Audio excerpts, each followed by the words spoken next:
13 ans, Zélika à Cochon Vert, c'était là le sobriquet de la famille, avait déjà compris que la nature avait été bien généreuse à son endroit. Évidemment, les jeunes gens du village s'étaient empressés de confirmer ce que Zélika savait très bien depuis longtemps. Toute rose, potelée et juteuse qu'elle était, elle vous avait la séduction d'une musique qui a de la hanche, et soyez assurés que ça dansait dans son coin. Toujours est-il que Zélika à Cochon Vert fréquentait la petite école, où, bien entourée qu'elle était d'une ramée de lingards et de grands bidets, elle avait sa place, sa cour, si vous voulez, au fin fond de la classe.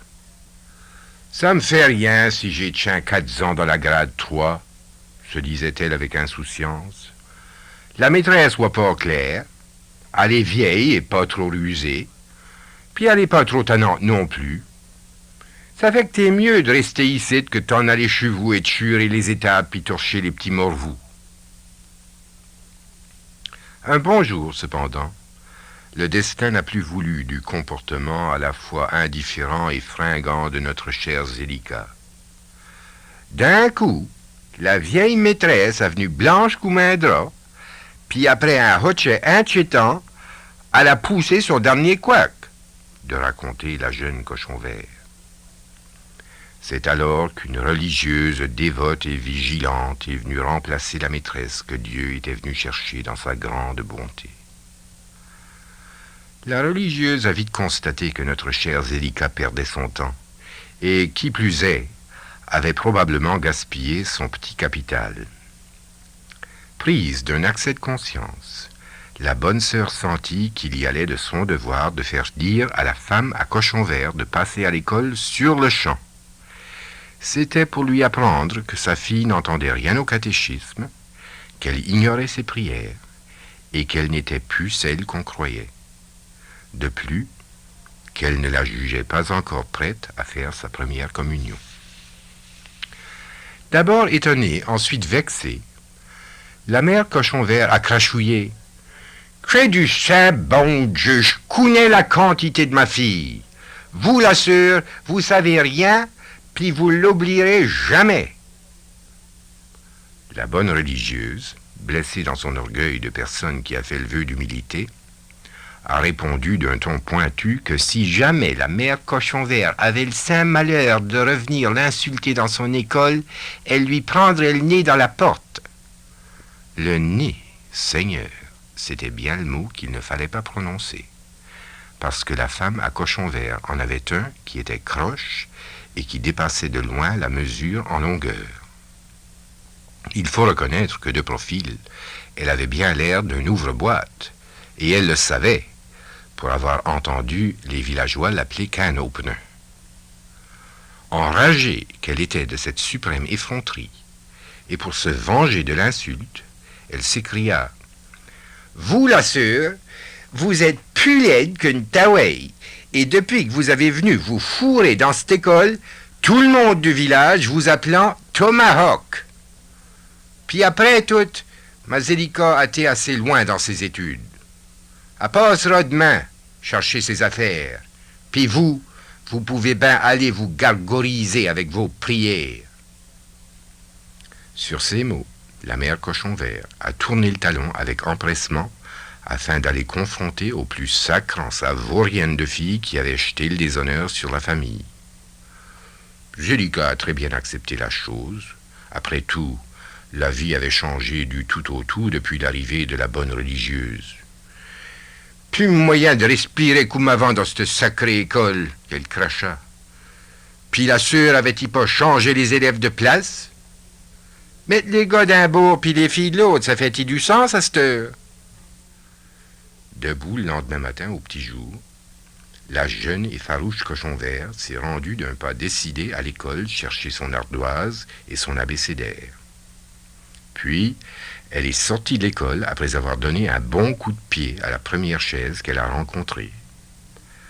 Armée d'un mauvais bulletin de 3e année, elle marmonnait « Je comprends rien au catéchisme.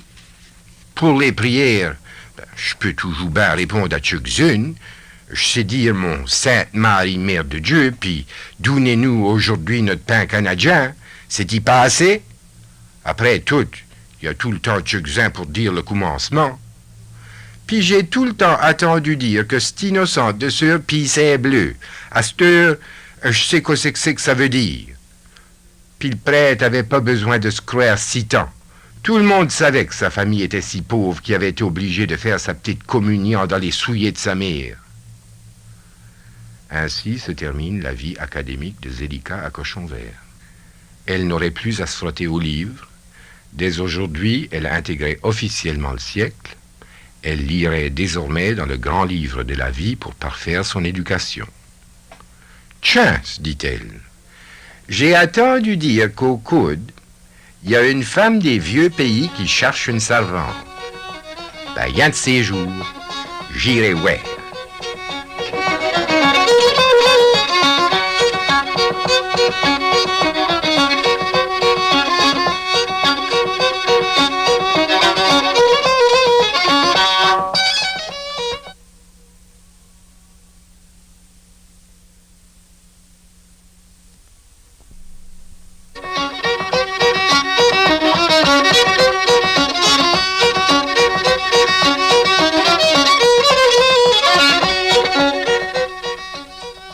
C'est par un samedi matin frisquet de septembre que Zélika à Cochon Vert prit le chemin du coude en compagnie de son oncle Valentin, qui allait y vendre son voyage de patates au marché.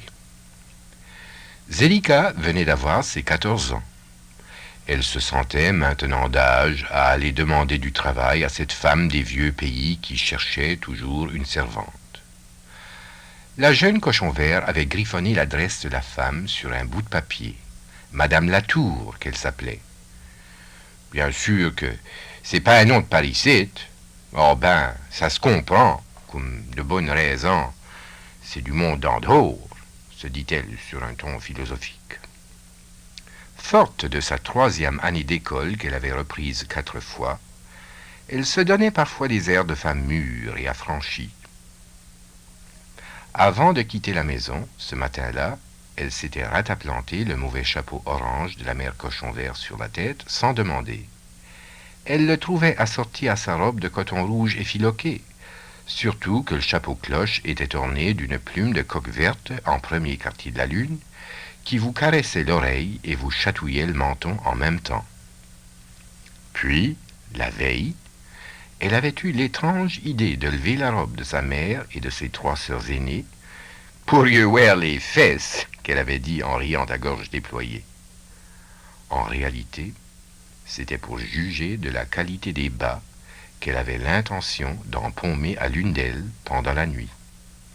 Cela allait parer la beauté de la paire de souliers en cuir verni qu'elle avait emprunté à la voisine.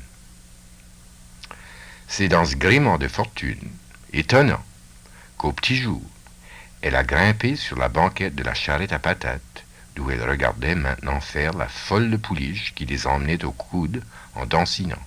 « Allez, coupe-moi !» pensa Zélika. « Elle a le goût de courir l'aventure !» Pour sa part, l'oncle Valentin se contentait de renâcler et de cracher loin, tout en imitant les mouvements de tête folichon de l'extravagante pouliche. Rendu au coude, Zélika a dû passer la matinée au marché, les pieds dans la boue et dans la crotte de cheval, à charrier des patates terreuses qu'elle laissait tomber machinalement dans les sacs de ses clients. Comme elle n'avait pas de panier, elle avait commencé par les transporter dans la cotte de sa robe, mais voyant qu'elle se salissait, elle a poussé un cri dans la direction de son oncle, aussi bien dire vers qui voulait l'entendre. « Sacotte, j'ai toute la force noire, puis j'ai porté ma robe. Tiens, je vais virer mon chapeau sans dessus-dessous, puis je mettrai les patates dedans. Comme ça ira plus vite, puis ça paraîtra pas. » L'oncle Valentin n'a rien entendu, tout occupé qu'il était à nouer son argent dans les coins d'un mouchoir jaunâtre. Cependant, si l'oncle semblait avoir l'oreille sourde ce matin-là, le fils du vendeur de poissons d'à côté en avait une que le champ de la mer avait bien cultivée. Certes, la présence de ce fort et fort beau garçon de 15 ans n'avait pas échappé à Zelika, qui, depuis une heure, promenait un regard de recenseur sur tout ce qu'il y avait au marché. S'approchant d'elle, la casquette joliment perchée sur le coin de la tête, un poisson à la main, le jeune pêcheur a jugé qu'il valait mieux entrer directement en matière.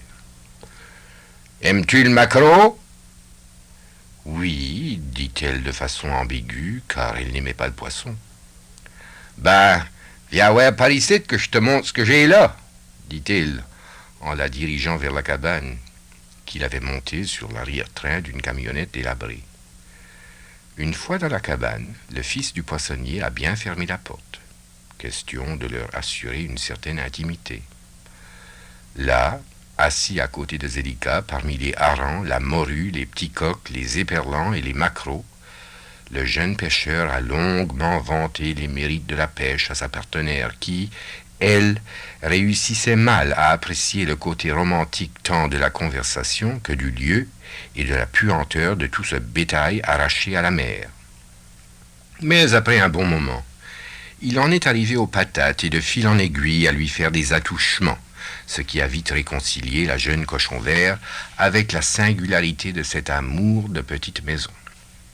Cependant, comme si tout semblait conspirer contre elle dans ses projets petits et grands, tout d'un coup, la porte de la cabane a pris vol avec violence. C'était l'oncle.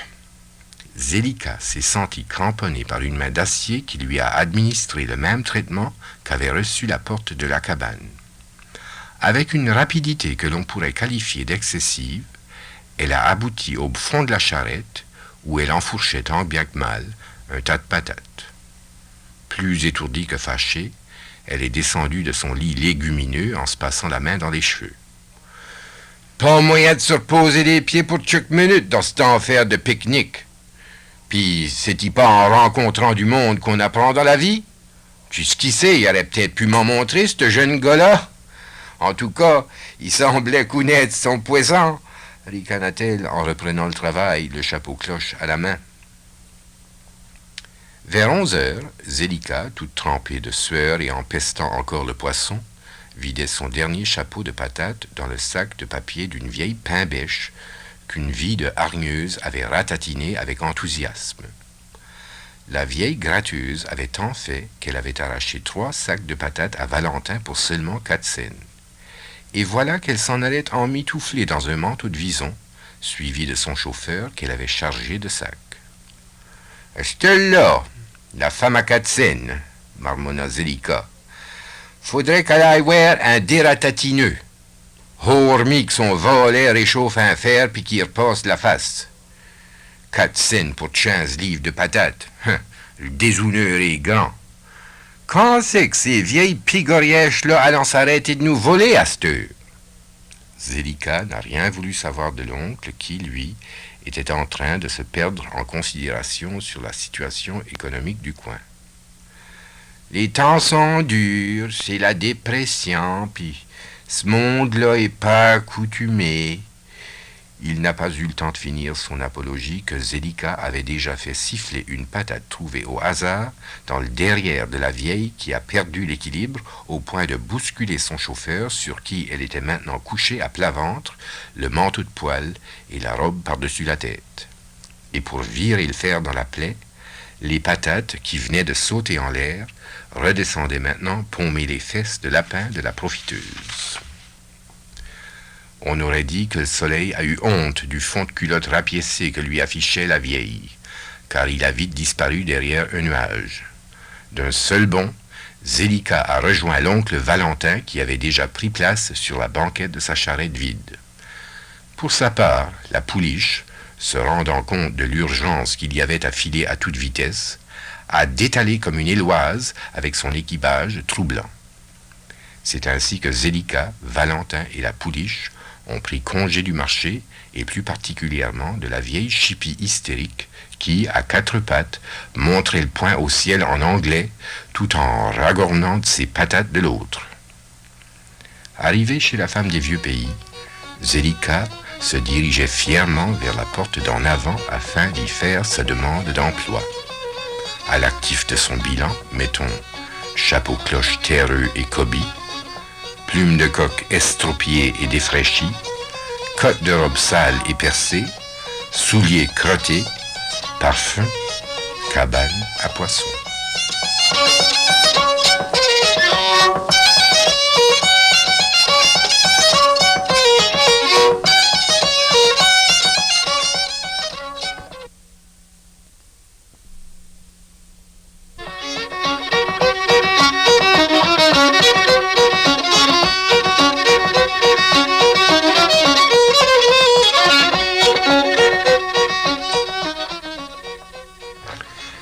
Zélika à Cochon Vert en était à sa première visite au coude.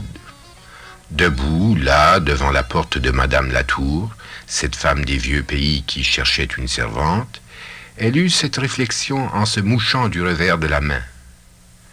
Une vraie porte de collège, puis la maison pour aller avec et tout. Si c'est pas une grosse famille, ça doit être du gros monde. Pas étonnant que les servantes y manquant. Notre brave Zélika tenait à donner au chapeau-cloche fêlé qu'elle avait pris à sa mère pour l'occasion un semblant de sa forme originale. Elle venait de lui enfoncer un dernier coup de poing quand elle aperçut la porte s'entr'ouvrir mystérieusement et se faufiler d'un air sournois devant elle 3 moucherons. Après lui avoir marché sur les orteils, les 3 petits jeunes ont vite atteint le trottoir d'un saut de casse-cou. Ils y avaient atterri à pieds joints, sans même toucher l'escalier, et hop, voilà nos 3 mousquetaires disparus dans le voisinage. Ça doit être la dernière portée de la femme de maison. Ben, il me reste plus rien qu'à aller voir en dedans, décida-t-elle, en se rentrant la tête dans le chapeau orange biscornu. D'instinct, Zélika s'est rendue sans façon au milieu du salon où, se balançant sur un pied, l'autre croisé derrière sa cheville pour cacher qu'elle croyait le plus crotté de ses souliers, elle a adressé la parole à une masse de chair écrasée dans un divan, un chocolat à la main.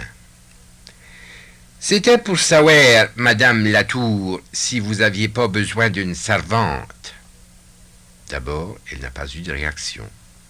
Il semble que ces paroles aient dû patauger un temps dans la graisse avant d'atteindre l'intelligence de la patronne rêveuse. Soudain, la matrone de taille a été saisie de la présence de la postulante. Dans un rien de temps, et paratant patapant, bourrelet déboulant par-dessus bourrelet, la maîtresse de maison a rejoint Zélika avec un entrain effarant. Toute contenue qu'elle était dans ces 2 corsets bien cousus ensemble, elle allait parler, mais avant, il a fallu qu'elle papillote des yeux et qu'elle interroge le plafond. Perchée sur ses 2 jambes fines comme des asperges, elle avait tout l'air d'une autruche dodue qui buvait de l'eau. Puis, elle ouvrit le bec et montra 2 rangées de petites dents blanches parfaites. « Et quoi? Vous cherchez du travail. Dites, comment vous appelez-vous? Quel âge avez-vous? D'où êtes-vous » Et sans donner le temps à la jeune campagnarde de répondre, l'autruche prit une 2e gorgée d'eau et continua. « Vous arrivez au moment opportun, vous savez. Oui, ma bonne a dû nous laisser ce matin même. » En effet, elle est allée rendre à sa mère les derniers devoirs. Ah, que la vie est triste. La pauvre femme laisse 12 enfants, morte en donnant naissance au 3e. Quelle calamité! Ah, ces bourreaux de maris acadiens! Et la voici qui allait se perdre en considération sur la ferveur des maris acadiens en particulier et sur celle des maris du monde en général, lorsque son mari, à elle, est arrivé lui couper la parole. Mais pas tout à fait. C'était à cause de lui, le malfaiteur, qu'elle avait dû renvoyer sa bonne. Pas ce matin-là, comme elle venait de dire. Il y avait déjà 3 mois qu'elle avait chassé la pauvre Héloïse parce que ce mari lui avait porté des attentions qui ne manquaient pas d'intérêt. Et depuis lors, la grosse Latour embellissait ou enlaidissait, comme vous voulez, les histoires fabriquées de toutes pièces qu'elle racontait à toutes les jeunes filles qui venaient lui demander du travail. Et, après les avoir fatiguées de ces égarements imaginaires, elle leur trouvait à toutes des attraits physiques susceptibles de plaire à son mari et qui l'obligeaient donc à leur refuser ce travail. « Toi, Constantin Latour, tais-toi !» de gémir l'autruche d'une voix d'apocalypse à son mari qui n'avait même pas dit un mot. Zélika, fatiguée de rester là sur une patte endormie, se dit « Oh ben, celle-là, si elle continue comme ça, elle va se fendre le corset. » Puis du mari qu'elle trouvait à son goût, elle s'est demandé comment ce qu'un si beau canari a pu faire pour s'atteler avec une pareille si grosse corneille. La demande d'emploi de Zélika faisait bien l'affaire de Madame Latour. Après tout, une gamine aussi sauvage, crottée et mal accoutrée ne présentait aucun danger à une union, soit-elle aussi précaire que la sienne. « Mais d'où sortez-vous, mon enfant ?»« Ben d'abord, madame, mon nom, c'est Zélika. Puis j'ai 14 ans. Je sens partie de la fourche des Deux-Rivières, mon oncle Valentin qui m'espère dehors, puis moi, pour venir vendre des patates au marché un matin. Puis c'est là que j'ai cassé la plume de mon chapeau, puis que j'ai déchiré ma robe, puis sali mes souliers. Ah oui, tout s'explique. Mais tout s'explique, Constantin. C'est qu'il y a foire en ville le samedi. Il y a foire en ville le samedi. Et Constantin de renchérir. De la fourche des Deux-Rivières. Mais tiens. Vous aimez pêcher? Il y a du poisson dans ces rivières, non? L'autruche n'avait que faire de ces histoires de pêche. Elle s'est vite rengorgée en proclamant « Vous commencez tout de suite, mon enfant. Vous êtes de service tous les jours, excepté le jeudi. En ce qui concerne vos appointements, il nous faudra juger d'abord de votre rendement, ensuite nous avisons. Oui, c'est ça, ne parlons pas salaire pour le moment. Allez tout de suite d'abord dire à votre oncle, après vous irez par là laver la cuisinière. » Et Constantin, dans son état, elle ne risque pas de se salir. Zélika s'en va à la porte, d'où elle crie avec plus de satisfaction que de reconnaissance. « Tu peux t'en aller à cette heure, Valentin. Moi, je reste ici. Il m'avait embauché. » Puis elle ferme définitivement la porte et part vers la cuisine. Comme le prêtre qui dit des messes basses, elle se parlait toute seule. Ces deux zozos-là avant des tchourieux amants. La grosse tour me dit que ça me prend un appointement pour aller chercher mes gages. Puis v'là-t-il pas la petite tour qui me demande à son tour si j'aime pêcher. Oh ben, c'est peut-être parce que son innocente de femme m'a dit que j'avais pas besoin d'aide de service le jeudi. J'aurais bien pu y répondre que j'étais aussi de service que elle. Puis je suis bénaise qui avait une cuisinière. Comme ça, j'aurais pas besoin d'éplucher les patates puis les carottes. Ben, jamais j'aurais cru qu'il me demandiait d'aller y laver la face. Puis encore, je pourrais-y m'arrêter là. Dans la cuisine, Marie, une femme sympathique d'un certain âge, vidait les poissons. « Je m'appelle Zélika », qu'elle entend de l'embrasure de la porte. « Je travaille ici à cette heure. Arrête-toi un bassin !»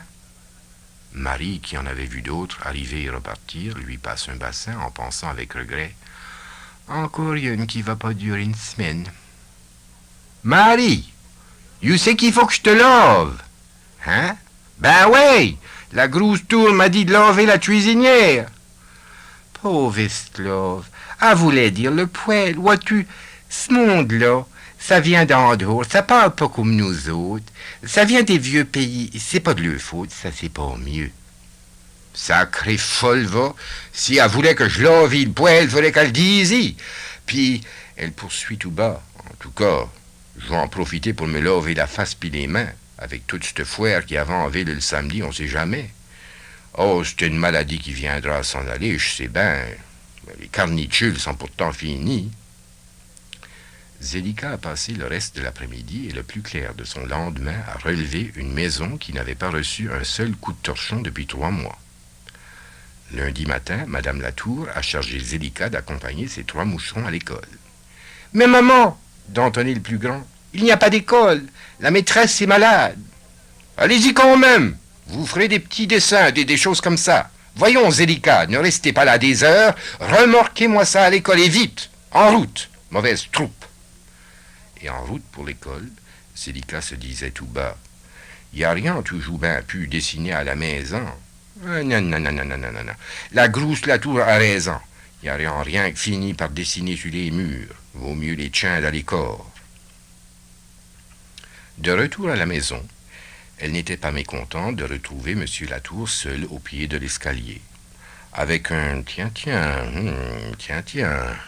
Il lui a passé gentiment le bras autour de la taille, puis, la dirigeant en haut, il n'avait pas fini de lui dire que son épouse était partie visiter des amis et qu'il avait une petite besogne pour elle dans sa chambre à lui, quand la porte d'en avant a cédé sous le poids de Madame Latour qui avait oublié sa boîte de chocolat. « Ah ben ça, non! À la garce! Salope! Je vous chasse! Décampez d'ici à l'instant même! Allez, dehors, dehors !» L'autruche avait regagné son mari, qu'elle tenait maintenant par l'oreille dans l'escalier.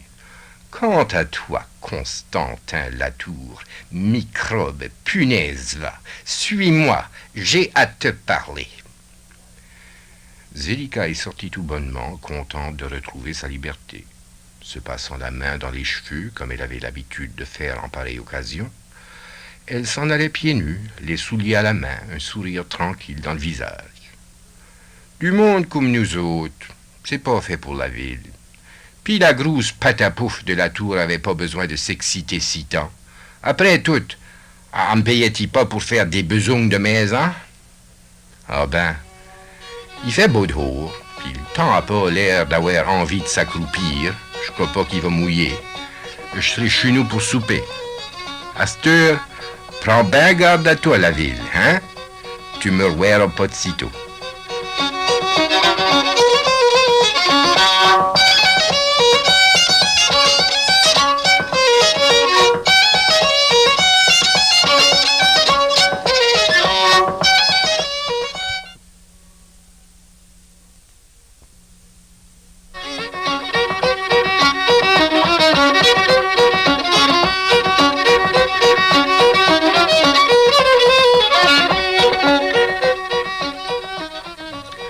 Pendant les années 30, le village de la Fourche des Deux-Rivières avait son magasin.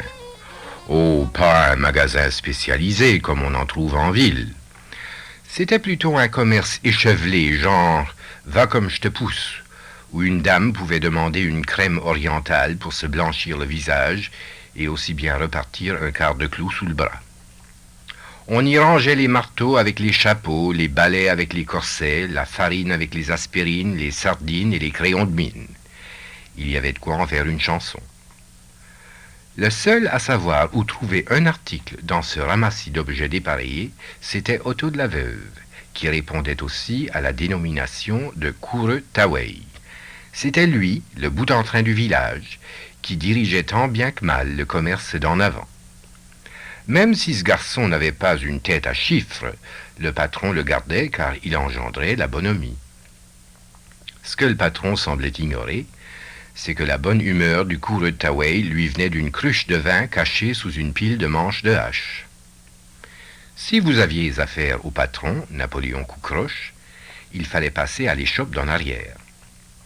Là, il était toujours occupé, soit à couper les cheveux aux villageois, soit à leur arracher une dent, soit à leur vendre un coup de rhum qu'il mesurait au doigt le matin et à l'œil l'après-midi, car la soif le prenait dès qu'on lui demandait à boire. Aujourd'hui, samedi, il avait écorché plus d'une tête et ébréché plus d'une goule. En fin d'après-midi, Napoléon Coucroche s'apprêtait à déboucher sa 6e bouteille de rhum de la journée. C'était pour abreuver un client en train d'essayer un caleçon de flanelle rouge derrière la porte. Puis, c'est le moment que choisit d'entrer notre malfaisante Zélika à cochon vert. « Aurais-tu le temps de m'arracher cette sacrée dent qui me fait donner depuis un matin ?» demanda-t-elle, un doigt dans la bouche. Puis, s'appuyant sur la porte, elle envoya culbuter dans un coin le malheureux client qui venait de défoncer d'un pied et d'une jambe le clapet arrière du caleçon. Sans faire cas de l'embarras qu'elle a suscité, Zélika grimpe sur la chaise, mal éclairée, du barbier dentiste qui, lui, profite de la confusion pour se caler de rhum. Napoléon, qui ne voit pas trop clair d'avance, happe une paire de pinces, puis lui arrache la première dent qu'il tombe dessus. « Sacré fou, te faire Zélika, t'as arraché la mauvaise. »« Ben ouais, qu'est-ce que tu veux dire, j'ai arraché la mauvaise, je t'ai laissé les bonnes. »« Non, ni, t'as pas arraché la bonne. » Ben, je te dis, j'arrache pas les bonnes, j'arrache rien que les pas bonnes. Ah, s'accorde, j'ai autant réjouné avec un boridrome. Moi, je sors d'ici avant qu'il me les arrache toutes. Jérica, tu m'as pas payé. Espère, toi le nez rouge. Un de ces jours, tu recevras tout ce qui te revient, puis peut-être encore plus. Marque ça dans tes livres. Puis, en passant dans le magasin, elle aperçoit le coureux de Tawei qui s'envoie le goulot de sa cruche de vin dans le gosier. Ça, c'est pas du monde que j'inviterai à mes noces, qu'elle dit en fermant si fort derrière elle que la cloche de la porte en a perdu son grelot. Il y avait un certain temps que Otto de la Veuve, ce coureux Tawei, caressait le rêve de s'approcher de Zelika. C'est une créature qui a du charme, se disait-il en fermant la porte à clé, car c'était l'heure de la fermeture. Puis, regagnant sa cruche, il sombrait dans la pile de manches de hache. Couché là, il lui était maintenant loisible de se livrer à des rêvasseries brumeuses et pleines de promesses.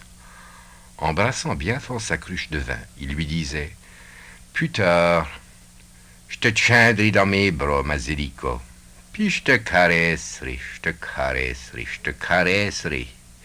Puis tu sais qui sait, un jour, je pourrions peut-être nous marier. » Aucun bruit ne venait menacer son château de cartes.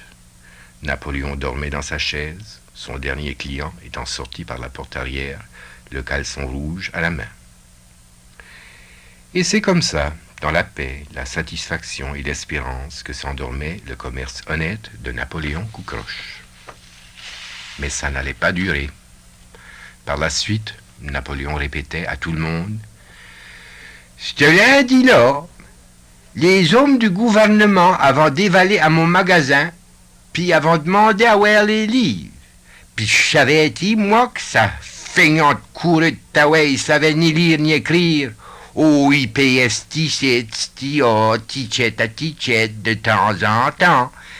C'est comme ça que j'arrive à avoir de la marchandise. Puis tu parles d'une belle marchandise, toi.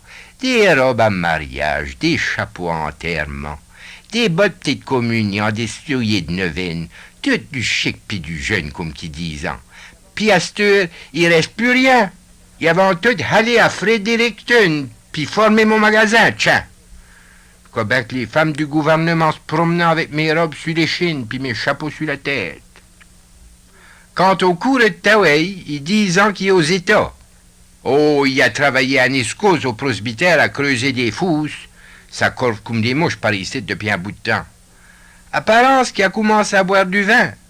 Ça fait que le matin de l'enterrement de la mère du Turé, on arrive au cimetière avec la défunte, le coffre, les porteurs, la famille, la parenté, toute la paroisse, puis le monde d'Andorre, puis v'là-t-il pas mon coureux de Tawei endormi au fond de la fosse en tenant bien fort sa cruche dans ses bras. Ça fait que les porteurs vont rentrer avec un corps, puis vont sortir avec un autre. Le déshonneur est grand. Moi, à sa place, j'aurais été plus loin que les États. Effectivement, Otto de la Veuve était parti au Massachusetts, d'où il était en train, à l'instant même, de faire écrire une lettre à sa logeuse. « Tu mettras, qu'il dit à la pauvre femme, « Salut ma mère, la veuve. Comment ça va? Ça va bien. Je suis rendu aux États. J'ai trouvé de l'ouvrage à la Waltham Watch Factory. J'ai pas eu de misère à traverser la ligne. Ils m'avaient passé un livre pour voir si je savais lire. J'ai dit mon acte de contrition en regardant une page. Puis comme c'était des Anglais, ils n'avaient rien compris, ben, ils ont dit que je lisais ben. Je t'enverrai ben 5 piastres, ben, je viens te coller l'enveloppe. De ton garçon, Otto. » Puis, voyant que sa logeuse terminait la lettre, il lui a demandé « À cette heure-là, Eulalie, as-tu mis au pied de la page PS, excuse l'écriture ?»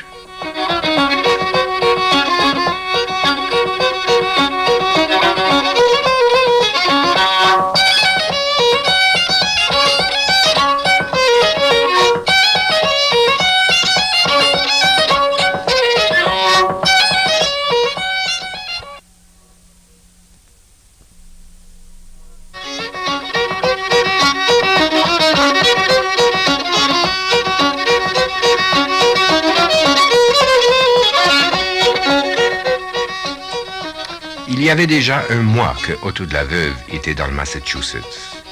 Il avait trouvé la période d'adaptation difficile, voire pénible. Le village de la Fourche des Deux Rivières lui manquait. D'abord, il lui semblait avoir laissé sa liberté derrière lui dans son bercail acadien, puis il n'arrivait surtout pas à se libérer de son naturel d'acadien. « Je vis pas mieux ici que je vivais par chez nous, se disait-il. Toutes mes nuits, il faut que je les passe à la Waltham Watch Factory à balayer les places, à laver les lieux, puis à sortir les déchets. Pas moyen de s'acheter même une sainte gorgée de vin à cause de le maudit prohibition. Je gage que les chameaux du désert Sahara avaient moins soif que moi. Puis les filles me faisant pas de mine, pas même les deux tawaïs italiennes qui vivent en face. C'est-il de ma faute si le père a mouru d'une balle dans la tête puis que la famille s'est mis dans le deuil jusqu'aux droses? En tout cas, le deuil nous a pas coupé l'appétit. Y achetant des raisins bleus, blancs puis rouges, boris par-dessus boris. Pas étonnant qu'il y avait le derrière si large. Un bon dimanche matin, Otto de la Veuve est sorti de l'église après la lecture de l'Évangile pour s'éviter les tracas d'un sermon particulièrement sombre et accablant sur la fin imminente du monde.